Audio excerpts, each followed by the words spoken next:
Bonjour, que la paix soit avec vous. Je souhaite vous partager mes réflexions par rapport à ce qui pourrait donner du sens à ce que nous vivons. J'ai déjà développé la question de ce que l'on voudrait nous imposer, à savoir la norme, qui serait représentée par la première bête dont il est question dans l'Apocalypse de Saint Jean, chapitre 13. En échange de la sécurité, elle exigerait des hommes qui la composeraient leur aliénation volontaire, et pour cela, deux leviers sont essentiels, il s'agit de l'argent et de la santé. Ces deux leviers, cependant, au paradigme suivant, devraient être retirés, puisque devenus caducs, étant donné le type d'homme qui devrait s'imposer à ceux qui opteraient pour ce système de la norme. En effet, la thérapie génique et la nanotechnologie permettraient de régimenter tous les hommes et de les réduire à des robots biologiques augmentés, puisque les forçant à se couper de qui les hommes sont en vérité, c'est-à-dire qu'ils ont une âme, que cette âme est éternelle, et qu'ils ne sont pas de ce monde. En tout cas, en ce qui concerne ceux qui se reconnaissent comme enfants de Dieu. C'est l'enseignement de Jésus-Christ. Cependant, nous sommes dans ce monde et nous devons assumer cette existence du fait même que nous héritons des conséquences du péché originel. Nous sommes donc tous entachés par le péché dès l'origine, et la conséquence en est la corruption et le mensonge. Nous le ressentons au travers de notre santé. Il suffit d'observer la formation des bébés dans le ventre. Au bout de 5 mois environ, une bonne proportion des milliards de neurones s'autodétruisent. Il me semble qu'il s'agisse d'un signe qui vient de l'incarnation et donc d'une déperdition dans notre nature originelle. C'est un point de vue personnel, bien évidemment. Ce projet d'aliénation au travers de la santé, au nom d'une très belle idée qui est la liberté, a été avancé par Jacques Attali il y a des décennies maintenant, et je vous invite à visionner la vidéo dont je mets le lien dans la description. Il s'agit d'un processus qui voudrait qu'on veuille nous-mêmes corriger notre héritage génétique. Donc, tout semble avoir été écrit d'avance et il semble qu'ils aient la certitude des prochaines étapes. En effet, ce qui se produit aujourd'hui a été annoncé bien à l'avance. Pas seulement la centralisation des données sous forme dématérialisée, mais aussi la volonté de certains hommes d'aliéner leur liberté pour plus de sécurité, jusqu'à franchir un pas qui serait de modifier leur propre nature pour perpétuer cette aliénation au-delà de leur propre personne. Le péché, bien entendu, on le sait, est une corruption qui est transmise par héritage, malheureusement pour les enfants à naître. Et ceux qui veulent imposer leur vision, qui serait de corriger la nature, bien entendu, ont beau jeu de vouloir le faire après avoir contribué à propager cette corruption qui fait que les bébés eux-mêmes souffrent aujourd'hui de maladies qui auparavant n'auraient pas pu les toucher. Nous subissons donc un chantage sur la santé, du fait même qu'elle a été détériorée par l'environnement appauvri qui nous a été imposé. Dans le prochain système, apparemment, serait prévue une disparition des médecins, laissant place à l'auscultation à distance avec une implémentation de soins impliquant la thérapie génique. J'ai déjà abordé maintes fois le sujet par rapport à la formation de la bête, dont la première doit subir une transformation totale afin que Big Pharma renaisse de ses cendres. C'est-à-dire après la destruction de tout ce système fondé sur la maladie, après l'élimination de tout ce qui y a trait, c'est-à-dire de la pétrochimie et des recherches moléculaires, eh bien s'imposerait le nouveau modèle de thérapie génique, mais qui ne concernerait pas seulement l'être humain, mais toute la création, et on le voit bien avec l'émergence de restaurants où l'on propose des viandes reconstituées à partir de cellules. C'est ce vers quoi nous allons avec une destruction totale de la création, me semble-t-il, qui serait remplacée par des copies brevetées. Il est à craindre que des médicaments génériques très basiques mais essentiels est à disparaître du marché pour imposer cette autre voie qui n'est pas indispensable.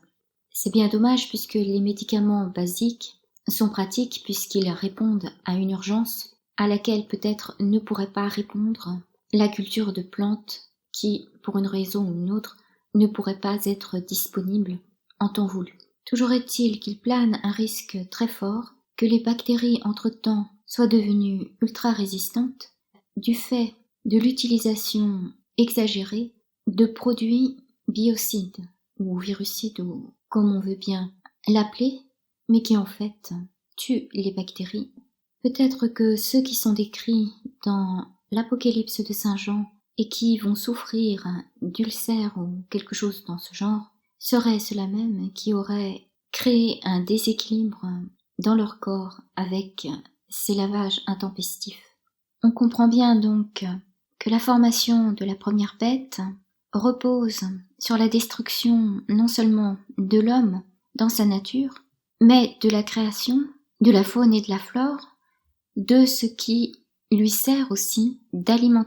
Car si l'on va au bout de la logique, il est clair qu'à la fin, ne seraient proposés que des produits totalement reconstitués, permettant ainsi le traçage et la maîtrise totale de notre vie. C'est pourquoi il paraît évident que l'on cherche à créer artificiellement la disette, voire la famine, afin d'imposer ce système totalement déconnecté de la réalité, un système où tout serait artificiel, même la nourriture. C'est pourquoi la première démarche, qui est de voir la réalité telle qu'elle est et non au travers de chiffres ou de concepts, peut permettre d'entrevoir une porte de sortie et justement de la prendre. Et dois-je le rappeler, l'économie financière, tous les indicateurs sont totalement déconnectés de la réalité économique. Le grand reset serait en fait un coup d'esbrouffe. Pour le moment, nous sommes dans l'expectative puisque les thérapies géniques appelées vaccins Covid-19 ont commencé à être distribuées, notamment en Israël, où l'on sait bien que les Juifs ont un régime très strict et ne pourraient accepter qu'on leur inocule quoi que ce soit qui puisse altérer leur ADN. Cependant, même s'il s'agissait seulement d'un vaccin ordinaire, il est fort à parier qu'il y ait des cellules de fœtus avortés ou d'animaux d'origine peut-être discutable, à moins que ce soit un leurre et qu'il ne s'agisse que de vitamine C, ce dont on ne pourrait avoir aucune certitude, bien évidemment. C'est pourquoi, quelle que soit la décision que ces derniers vont prendre, il est clair que si l'on est dans le doute, on peut aussi se rappeler l'adage « dans le doute, abstiens-toi ».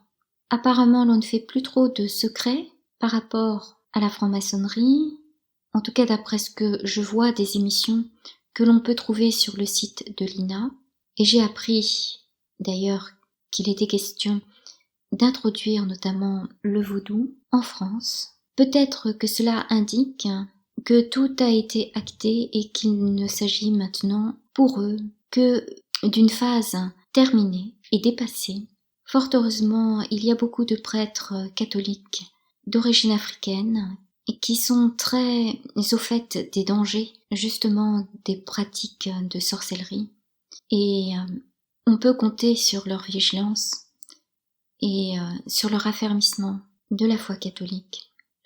Quoi qu'il en soit, nous serions arrivés dans cette phase de conditionnement qui nous amènerait à nous soumettre aux machines avant de nous conformer à leurs normes, à une norme établie par elles-mêmes. La série animée Pretty me semble très éclairante par rapport à ce type de conditionnement lié notamment au masque. Il me semble que ce qui est montré augurait de ce qui serait peut-être imposé et dont on en voit l'illustration dans l'animé Psycho-Pass et qui serait encore une étape intermédiaire nous acheminant vers le projet final exposé par Ray Kurzweil. Et en cela, il faut voir la série en entier. Lorsque je les ai visionnées, il y a 3 ans ou plus, ces séries me sont apparues comme des dystopies, très loin de notre réalité. Mais aujourd'hui, la perspective a changé et les messages communiqués au travers de ces animés nous donnent un éclairage sur ce qui pourrait advenir si nous nous laissions emporter vers cette pente du tout sécuritaire, au nom de la peur de tomber malade. Évidemment, ces animés sont très pessimistes par rapport à la nature humaine et des notes par rapport à tout ce que j'ai dit. Simplement, il faut savoir que parce que des personnes ont une vision très sombre de la nature humaine, de tels scénarios sont envisageables. Or, il n'est pas dit qu'ils aient le dernier mot, c'est pourquoi il est important de savoir ce que l'on veut vraiment et de vouloir mettre réellement la lumière dans les ténèbres. En cela, seul Jésus-Christ peut le faire. Que la paix soit avec vous.